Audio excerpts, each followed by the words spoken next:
Less than 2 weeks until the NFL draft when we find out where all those quarterbacks, including Shedeur Sanders, will land. Yesterday, the Colorado QB visited the Steelers. Here's what he had to say about how it went. I enjoyed my time here in Pittsburgh. I think I connected well with all the coaches and the values that the team has. And what he preaches from his staff down is similar to like my dad. Is it even fair? Should you be allowed to go to a 10-win team like the Steelers? That's on the people. That's on the other franchises that make that mistake and let me go there. Steelers need the help. They had steady quarterback play for 18 years before Ben Roethlisberger retired, but since then, nothing has stuck. In the last 3 seasons, Pittsburgh quarterbacks have thrown the fewest passing touchdowns, and they rank bottom 10 in passing yards per game and completion percentage. Steelers tight end Pat Freiermuth was asked about Pittsburgh's current quarterback situation. This is what he said.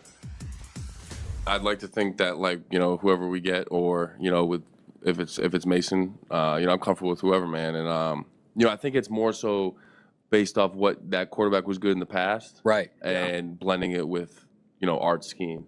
Whoever we get, if it's Aaron, whoever it is, even Mason, Mason has his things. Right. Aaron has his things. It's going to be cool to learn from all these guys. Welcome to NFL Live on this Friday. I'm Dan Graziano, joined by Damien Woody, Mina Kimes, and Mike Tannenbaum to talk about the upcoming draft and what's going to happen with Shedeur Sanders, who was in Pittsburgh yesterday visiting the Steelers. Mina, you heard what Pat Freiermuth said about the offense. What do you think about the fit of Shedeur in Pittsburgh? I think it's a great fit. It'd be a terrific landing spot for him. Obviously, a very good group of pass catchers, especially after training for DK Metcalf. I think he's a good fit for what Arthur Smith wants to do on offense. Put the quarterback under center a fair amount, play action, throwing over the middle of the field, which is a strength of Sanders. The one missing piece, I think, to all of this, and that's important both for Smith's offense and also for a young quarterback like Shedeur, is having a strong run game. Last year, the Steelers' rushing attack was 25th league-wide in EPA per dropback, so that also has to be a priority. By the way, regardless of who's under center, they need to add a back. I think also could look to improve at offensive tackle in the draft. But all of that said, I don't think it would be a mistake to spend their first-round draft pick on Shedeur Sanders. Mina, I agree. I think it's a great scheme fit. And the other thing that Pittsburgh offers for a young quarterback is 3 huge receivers. When you think about George Pickens, DK Metcalf, and Pat Freiermuth, those are massive catch radiuses. And for any young quarterback, that's an added bonus. We see Russell Wilson here fitting the ball into tight spaces, but this offense can look so different with DK Metcalf that we're looking at here. So be it Shedeur Sanders or any other young quarterback, I think Pittsburgh's done a great job of setting up a big infrastructure in terms of 3 big pass catchers. Now, of course, as you mentioned, they got to layer it with another running back, hopefully another offensive lineman. But, boy, this would be an ideal situation for Shedeur. Yeah, and listen, you guys have talked about the fit from personnel and schematics with the Pittsburgh Steelers, and I agree. I also want to jump into the fact that I think it's a great fit from the fact that you're talking about the Pittsburgh Steelers organization. A lot of these guys, especially quarterbacks that's getting drafted high, going into questionable situations from an organizational standpoint. And I think the Pittsburgh Steelers offer an infrastructure that'll be good for a young quarterback like Shedeur Sanders. When you got Mike Tomlin, a Hall of Fame head coach, who will be able to offer that stability within the organization for a young quarterback, the possibility of Aaron Rodgers coming aboard may take pressure off Shedeur Sanders, possibly coming in and having to play early. I think that would be beneficial for a young quarterback like Shedeur Sanders. Mike T., you mentioned the DK Metcalf acquisition.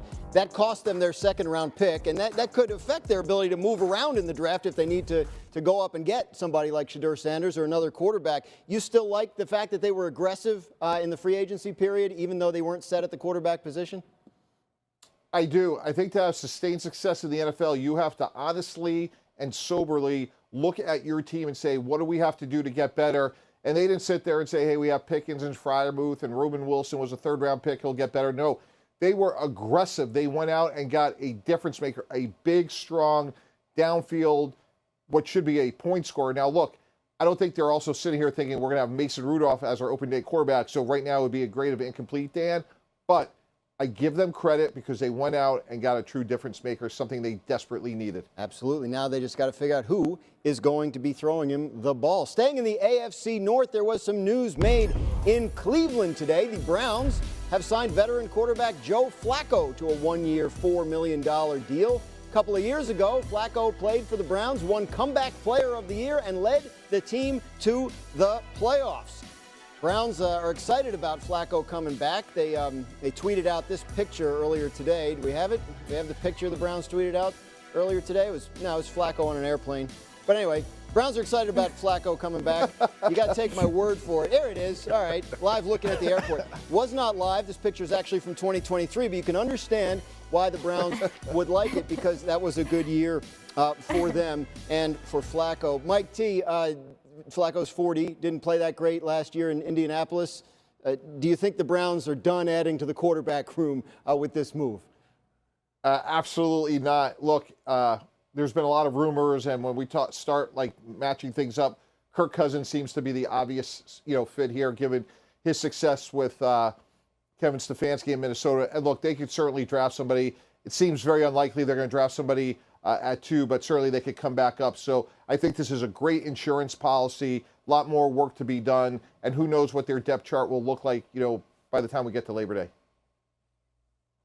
Yeah, I agree with Mike. The Kirk Cousins trade, it seems like could drag out for a while with Atlanta, so I certainly don't begrudge them adding some other quarterbacks to their room in the meantime, insurance, shall we call it. And as far as the draft goes, as it does seem increasingly likely they're going to go for either Travis Hunter or Abdul Carter with pick 2, I would really be intrigued if they were to add a quarterback like Tyler Shuck out of Louisville later in the draft. Because to me, he is one of the more pro-ready players. And I think for Cleveland, you do want a quarterback who's not a developmental prospect, someone who can come in, play immediately. Imagine him throwing to Travis Hunter and Jerry Jeudy at receiver if Hunter was to play receiver for them. So I would look at both the draft and a potential Cousins trade, as Mike alluded to. Yeah, you mentioned Cleveland picking high. They have the number 2 pick. So this move does, make you think about what could go on at the top of the draft. Interesting tweet from our Adam Schefter. Said QB intrigue in the last month. The Browns, who hold the number 2 pick, have added Kenny Pickett and Joe Flacco, while the Giants, picking at number 3, have brought in Russell Wilson and Jameis Winston. D. Wood, when you look at those moves that those teams picking 2nd and 3rd have made, what does it tell you about the top of the draft and those teams' plans? You have the inclination that maybe those teams feel like there's not an impact quarterback that's worthy of being picked at, whether it's 2 or 3.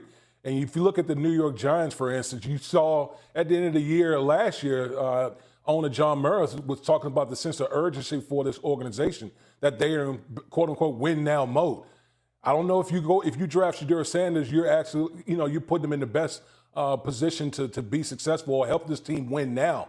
And so whether you're looking at the Giants with Russell Wilson and Jameis Winston and, what we've seen from the Cleveland Browns, I think they want impact players that can affect them right now and maybe get their quarterback a little bit later in the draft. Yeah, the Browns haven't had a draft pick in the top 25 since 2020, which sounds weird until you remember they traded them all for a quarterback that didn't work out. We are just getting started on NFL Live. Last year on his way to a national championship, he led the FBS in total QBR and completion percentage while ranking 2nd in yards per dropback. Significant improvement over his numbers when he was at Kansas State, where his QBR was 21 points lower and he averaged over 2 yards less per drop back. So good timing on that improvement, and we are delighted to be joined by national champion quarterback Will Howard. Will, want to talk a little bit about the upcoming NFL draft. You have said you believe you're the best quarterback in this draft. What is it that you think sets you apart? Yeah, first and foremost, man, I think, if you don't have that belief in yourself, then what are you doing? So, I'm a confident guy. I feel like you have to have that intrinsic confidence in yourself. I believe that I have the arm strength. I believe I have the accuracy, all the physical traits. But I think really what sets me apart is my mind, my ability to deal with adversity. I've seen pretty much every situation that a college quarterback could see in my, 40 some odd starts. I've played a lot of football. I've seen a lot of stuff. Not a lot phases me. And I'm an elite processor. I feel like my ability to assess what the defense is doing and what we're doing, to combat that, I think that's what really sets me apart. You and your team's run to the national championship, unprecedented because first year of this playoff format. So take us through what the last kind of 3 months have been like for you, starting with the playoff and going through your draft preparation so far. Yeah, it's been all over the place, man. You know, going through that playoff, you know, it was the longest season I've ever been a part of. You know, I've never played a college season that's been that long. 16 games, kind of felt like an NFL season. And then straight into it. I mean, we got about a week to enjoy it and celebrate while being here in Columbus with the boys. But, you know, then I went out to Southern California and started training for the draft and got ready for the combine and then got ready for pro day. And here we are, man. And I'm excited. You know, I'm excited to figure out where I'm going to end up. You know, my year at Ohio State was unbelievable. And, you know, it was the best decision I ever made. But, you know, I'm really excited for the next step and to see where I end up. Our GM, Mike Tannenbaum, has a question for you. He joins the interview now. Mike? Hey, Will, congratulations on a great ending to a good career. At this point, you've been poked, prodded, questioned. What part of the sort of pre-draft process has been a surprise to you? I wouldn't really say there was really anything that surprised me necessarily, just because I was coached so well. My agency did a really good job of getting me ready for all the interview questions and everything that was going to be thrown at me, you know, through this process. But really the thing that has surprised me the most was, you know, how many questions I've